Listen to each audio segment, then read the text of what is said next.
ان کے گھر جائیں تو پوچھیں کہ یار ذرا قرآن ہے پڑھنے کے لیے، تو انہیں بڑی مشکل پڑ جاتی ہے.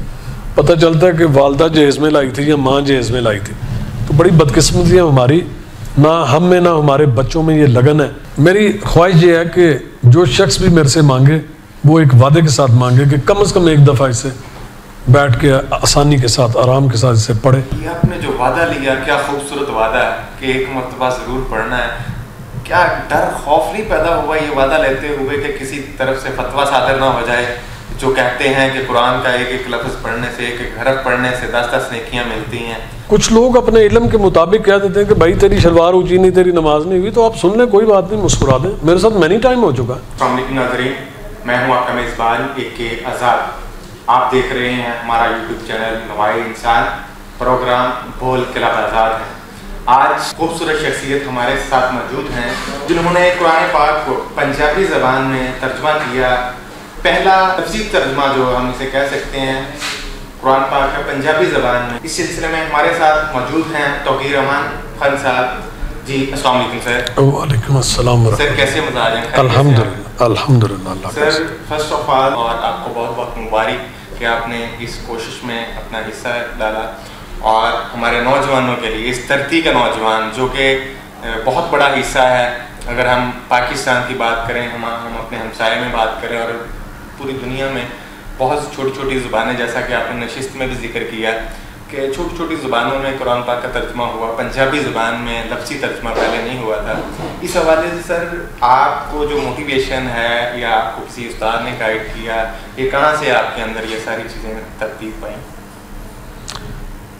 بسم اللہ الرحمن الرحیم.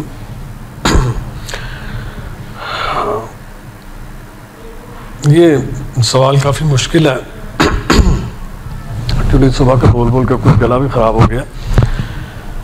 یہ اللہ تعالیٰ کی عنایت ہے اور اللہ تعالیٰ کی طرف سے ہی یہ مجھے کام سونپا گیا. میں نے ذکر کیا تھا پہلی نشست میں کہ مجھے کالج کے دور سے شوق تھا قرآن پاک کے بارے میں کچھ لکھنے کا کہ اللہ تعالیٰ کا یہ جو پیغام دنیا میں آیا یہ کس مقصد کے تحت آیا.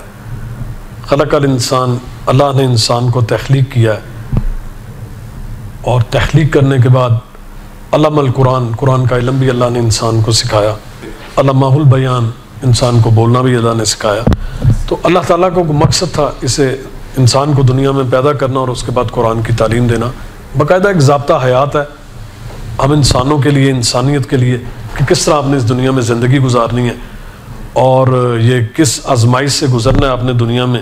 یہ امتحان دیتے ہوئے پھر اللہ کے دربار میں واپس جانا ہے اور جتنی زندگی آپ نے گزاری ہے اس کا حساب دینا ہے. تو بیسیکلی قرآن میں ہمیں یہی سبق سکھایا گیا اور اسے دیکھتے ہوئے مجھ میں جذبہ آیا.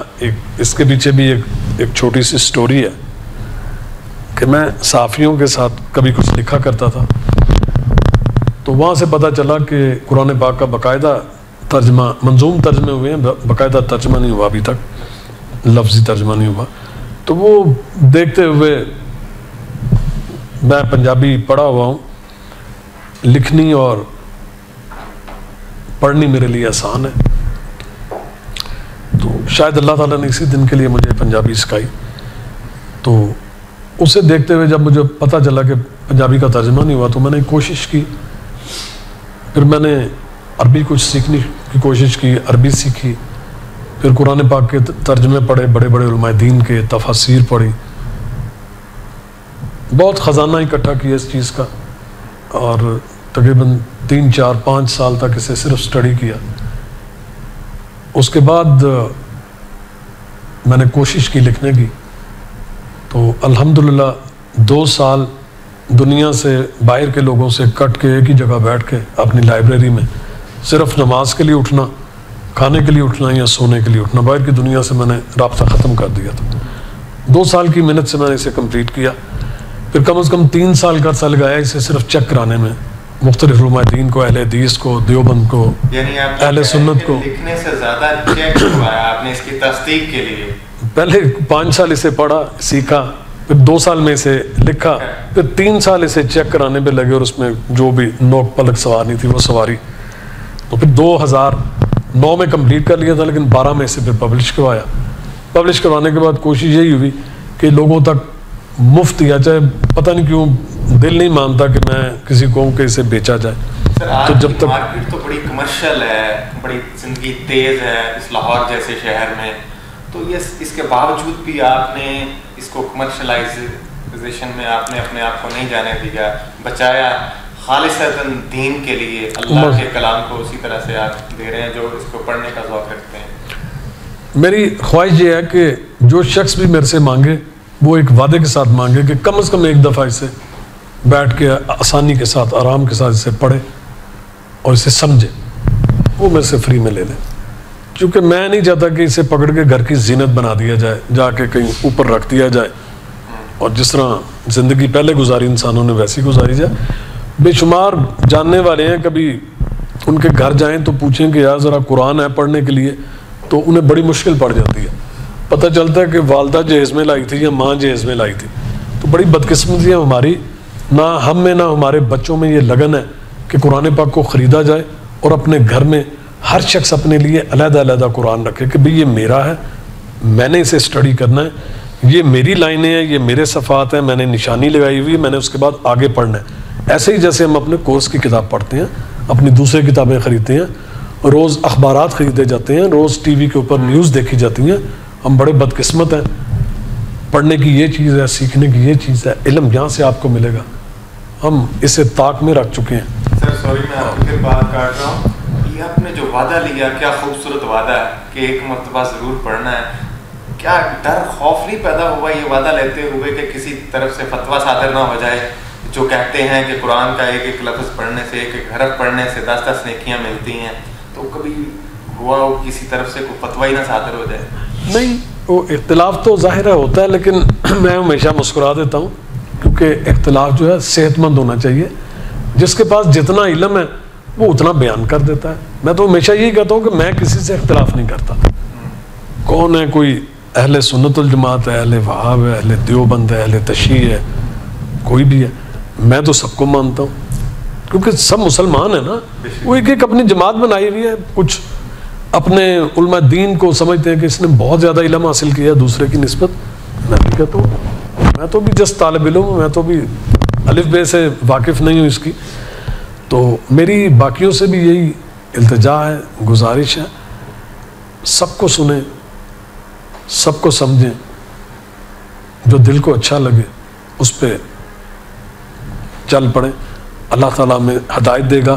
اللہ تعالیٰ قرآن پاک میں کہتے ہیں قرآن پڑھنے والوں کو وَلَقَدْ يَسَّرْنَا الْقُرْآنَ لِلذِّكْرِ فَهَلْ مِن مُدَّكِّرٍ, میں نے اس قرآن کو نصیحت کے لیے, سمجھنے کے لیے, عمل کرنے کے لیے آسان کر دیا ہے کوئی جو اس کو سمجھے. تھینک یو ویری مچ.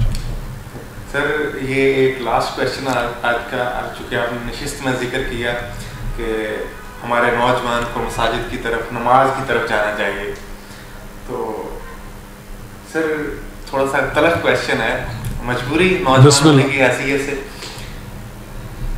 کیا ہم نے نوجوان کو وہ ماحول دیا مسجد کا جو ہونا چاہیے تھا؟ آج تھیٹر میں نوجوان بھاگ کے جا رہا ہے, مسجد میں چلا جائے اگر اس کی ٹخنوں کے اوپر شلوار ہے یا نیچے ہے تو اس مسلک کا مولوی اسے بعد میں سائڈ پہ کر لیتا ہے, یا سائڈ پہ کرنے کی بجائے اس کی تذلیل وہیں پہ کھڑے ہو کے کر دیتا ہے. اور چند ادھیڑ عمر بزرگ وہاں پہ پہلی صف میں بیٹھے ہوتے ہیں, اگر وہ پہلی صف میں چلا جائے تو وہ بھی اسے پیچھے کر دیتے ہیں یا سائڈ پہ کر دیتے ہیں. تو ہم نے تو وہ ماحول دیا ہی نہیں. اگر اس کے برعکس آپ تھیٹر میں چلے جائیں, آپ جوا خانے میں چلے جائیں, آپ یہ عیاشی کے جتنے بھی سامان ہیں وہاں پہ چلے جائیں, اگر کوئی کسی کو آپ کا اپنے گلاس شراب کا ہاتھ میں پکڑا ہوا ہے, ٹھوکر بھی لگ جائے, وہ پوچھتے ہیں آپ کو کچھ ہوا تھا نہیں, سوری, تو وہ تو ایسا ماحول دے رہا ہے کہ نوجوان اس طرف بھاگا جا رہا ہے. یہاں پر ہم اتنا ماحول ہی ایسا ٹینس کا پیدا کر دیا ہے. مسجد اللہ کا گھر ہے, یہ اللہ کے گھر کو کتنا صاف ہونا چاہیے تھا, اور یہ ہوٹل جو کمرشلائزیشن ہے, اور مسجد جو ہے جسے ہم اتنا صاف کرنا تھا. یہ معذرت کے ساتھ تلخ ضرور ہے, میں بھی چاہتا ہوں کہ یہ نوجوان بشمول میرے ہم مسجد میں جائیں. کیا مسجد میں وہ ماحول ہم نے دیا ہے نوجوان کو؟ سوال آپ کے لیے مشکل ہوگا, لیکن میرا ذاتی خیال ہے کہ یہ میرے ساتھ بھی بڑی دفعہ واقع ہو چکا ہے, کوئی اچنبے کی بات نہیں ہے. کچھ لوگ اپنے علم کے مطابق کہہ دیتے ہیں کہ بھائی تیری شلوار اونچی نہیں، تیری نماز نہیں ہوئی، تو آپ سن لیں، کوئی بات نہیں، مسکرا دیں. میرے ساتھ مینی ٹائم ہو چکا ہے کہ آپ یوں نہ کریں، ایسے نماز نہ پڑھیں، ویسے نہ پڑھیں، تو کوئی مسئلہ نہیں. نماز میں نے اللہ کے لیے پڑھنی ہے خالصتاً، کیونکہ مجھے اللہ نے تخلیق کیا ہے، اللہ نے مجھے، میری خوش قسمتی ہے، مجھے مسلمان پیدا کیا. آپ کو بھی خوش قسمت ہونا چاہیے، آپ کو اللہ نے مسلمان پیدا کیا. اگر آپ کسی مسجد میں جاتے ہیں، اگر کہتے ہیں تو سو واٹ، کیا ہوگا؟ کچھ بھی نہیں. اگر آپ کو مسجد میں کوئی ایسی چیز نظر آتی ہے کہ یار یہ صفائی نہیں ہے، پکڑ کے صفائی کرتے ہیں، اس میں کون سی بات؟ ہم سب کا فرض ہے اپنی مسجدوں کو صاف رکھیں. اگر آپ کو کوئی ایسی چیز نظر آتی ہے کہ یار یہاں پہ صفائی نہیں ہے، کروائیں صفائی. نوجوان، آپ نوجوان ہیں، پکڑے کپڑا صاف کر دیں. اللہ کا گھر ہے، اللہ کے گھر جاتے ہوئے کوئی کباہت نہیں ہونی چاہیے. تو نماز کا ٹائم ہو گیا، ضروری نہیں آپ مسجد میں دوڑیں. اللہ تعالیٰ نے پوری زمین کو مسجد بنا دیا ہوا ہے. جہاں آپ کو ٹائم ملتا ہے، جہاں آپ کو جگہ ملتی ہے، پڑھیں، جائے نماز بچائیں، اپنا رومال جیب سے نکالیں، کوٹ اتاریں، ادھر بچائیں اور نماز پڑھ لیں. میں امریکہ جیسی سرزمین میں رہا ہوں، چلتے ہوئے جہاں مجھے جگہ ملتی تھی، میں ادھر سائڈ پہ بیٹھ کے نماز پڑھ لیتا تھا. مجھے سعادت حاصل ہے ورلڈ ٹریڈ سینٹر پہ شاید ہی کسی کو اس کی ٹاپ بلندی کے اوپر، جہاں پہ کھڑے ہو کے لوگ پوری دنیا کو دیکھتے ہیں. میں 2 دفعہ گیا ہوں، دونوں دفعہ عصر کا ٹائم تھا. میں اس بلندی کے اوپر کھڑا ہو کے عصر کی نماز پڑھی. حالانکہ مجھے کو روکنے بھی آیا کہ یہ کیا کر رہے ہو، کیونکہ ادھر نہیں چڑھ سکتے کہ نیچے نہ گر جائے. لیکن وہ غیر مسلم ہونے کے ناطے انہوں نے میرا احترام کیا. نماز جب ختم ہوئی تو مجھے کہا کہ یار یہ غلط ہے، آئندہ ہی آنا چڑھنا. میں نے سوری بولی. تو اللہ کی زمین ہے، جہاں پہ دل کرے نماز پڑھے. دوبارہ سر بہت تھینک یو کہ آپ نے اپنے قیمتی ٹائم میں سے ہمیں ٹائم موقع دیا. جی ناظرین، جیسا کہ تقی رحمان خان صاحب نے ہمیں بتایا، دین اسلام وحدانیت کا درس دیتا ہے. جو یہ فرقہ واریت ہے، گروہیت ہے، اس کی بجائے اس اللہ ایک کے سامنے جھک جانا، اسی کے سامنے سربسجود ہو جانا اور اسی کی حاکمیت کو اس سوسائٹی میں ایک سسٹم قائم کرنا، یہی مقصد لیے ہوئے آج ہم تقی صاحب سے اجازت چاہیں گے. بول کے لب آزاد ہے، مجھے اپنے میزبان AK آزاد کو اجازت دیجیے. اللہ نگہبان.